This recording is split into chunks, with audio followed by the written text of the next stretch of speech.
Welcome to Oldemolo. And I think when I was approached to talk about the two rivers of the park, I think it's very important for us to locate the two rivers of the park, starting from this place. When we talk about what happened on the 1st of March 1510 and the Battle of Salt River, this area here, the Ä'UriÄ'ekua kraal, which it was then in 1510, was raided by de Almeida and his men. So they basically had come up from the sort of Woodstock Beach, Salt River area, walked up over the fast drift, up onto the hill, and raided this particular area, which was a traditional kraal.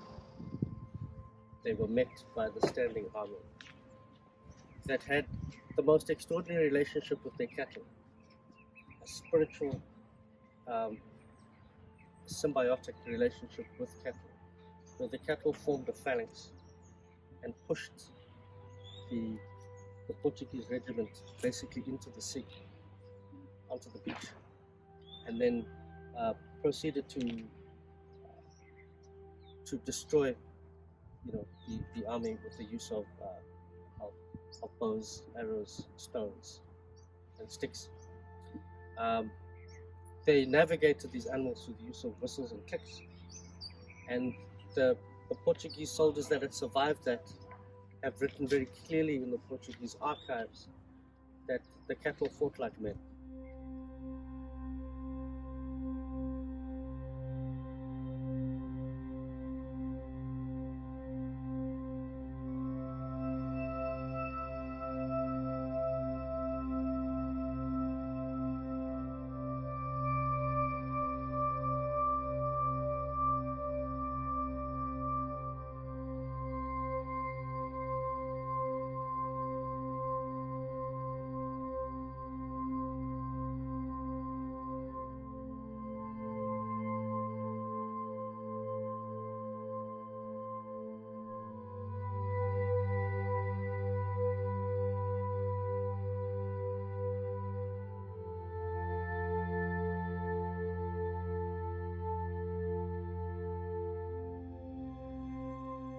To allow South Africans, and especially people in the Western Cape, to reconnect to a history of dignity and ownership and custodianship, where this symbiotic relationship between animals, the river, the sky, the people, the spirit, was something that was so intact and so beautiful and so powerful, that its reawakening is something that does open up possibilities of healing and dignity to South Africans.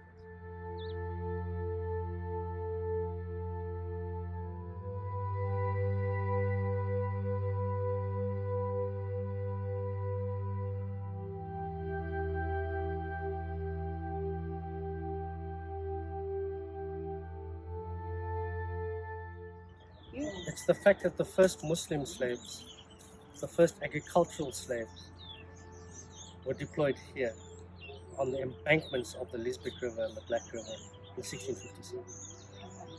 So the history of Islam and its entanglement has a footprint in Salt River, along the banks of the Lisbeth River. Also, the deep relationship of liberation and resistance between the Muslim slaves from the Java, Goa, Madagascar, Indonesia, and the Khoi, who both were at odds and fighting against the Dutch administration at the time and later. There's the Ualam Khoi. It's a group similar to the Griquas. When the Ualam sort of got past the Orange River and entered into today's Namibia, these were Khoi, but they were Khoi on horseback, green eyes, speaking Dutch, armed with rifles.